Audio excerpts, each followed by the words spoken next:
I do. I definitely do. So it was called the Folktale Challenge, which I believe is the performance challenge now. And one of the constraints or the requirements for it was that all of the props for the production needed to fit into a trunk that was a particular size. But we really wanted to have some backdrops so that, it wasn't just the things in the box. Like we didn't put on a hat or a raincoat or something. It was, we really had some sets to show off. So what we realized was that we could build a trunk that was two C shapes, basically, so that there were two interlocking Cs that would open up, and then we could build some bolts so the sides of that trunk would become walls, and then we strung a clothesline across and had like a banner behind it. So the trunk even itself became part of the prop because it unfolded and then became different dimensions in a different shape. And I remember us like that hack, like the aha moment with that was super exciting for our team. And then I think like somebody's dad helped us with like, drill and like putting that together. But that was a moment of creative delight. I'm still delighted, even like thinking about, like that we did it.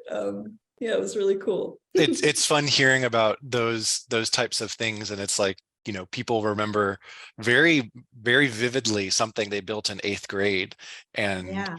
this is, we fit it together like this, and we had the clothesline, and these are the challenges we overcame, and it yeah, they're very vivid experiences, and so it's fun to hear how solving something like that really resonates into your adult life.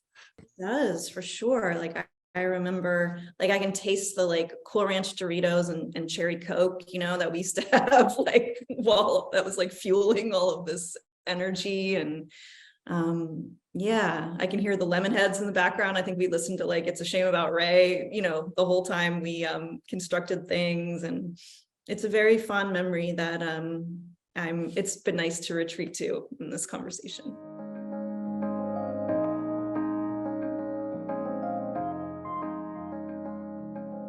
I mean, they say that you should start your own business based on something that makes you really angry. It shouldn't be a great love or anything like that, like something that just really fills you with rage. And I think I want the future of work to be fair. And when I see groups of people being left out of the jobs in the future, that makes me really, really angry. And, I've worked in tech and manufacturing my whole career, and those are very male-dominated industries.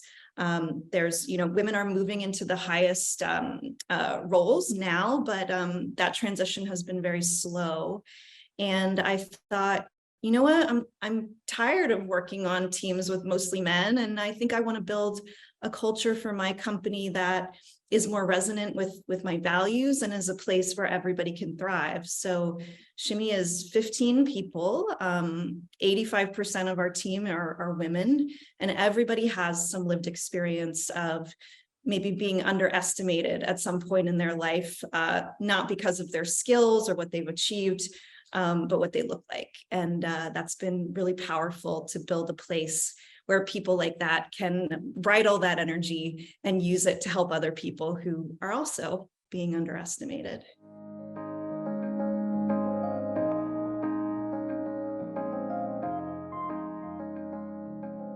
I guess Odyssey of the Mind started for me basically because I had a crush on Harry Connick Jr. And there was this movie, I grew up in Allentown. Basically what we did as like middle school kids is like we went to the movie theater, and I must have gone to see Little Man Tate. Like, I don't know, like I could probably recite parts of the dialogue in that movie by heart.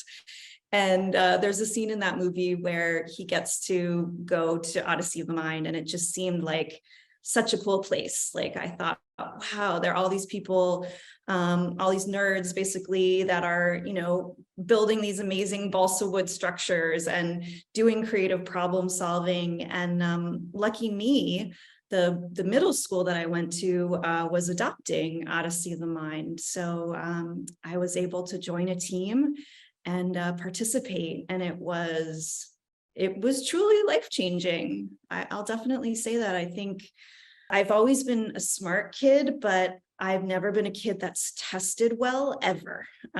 Standardized tests are incredibly hard for me. They still are. And I think my performance was always like middle or bottom of the class because, I just would get testing anxiety, and that's how I was being judged. And OM was just an opportunity for me to really shine, to build so much confidence that, like, not only was I smart, I really, like, if given the right environment, I could come up with amazing ideas and have a team of folks, and we could work together and collaborate. So yeah, it was truly life-changing for me.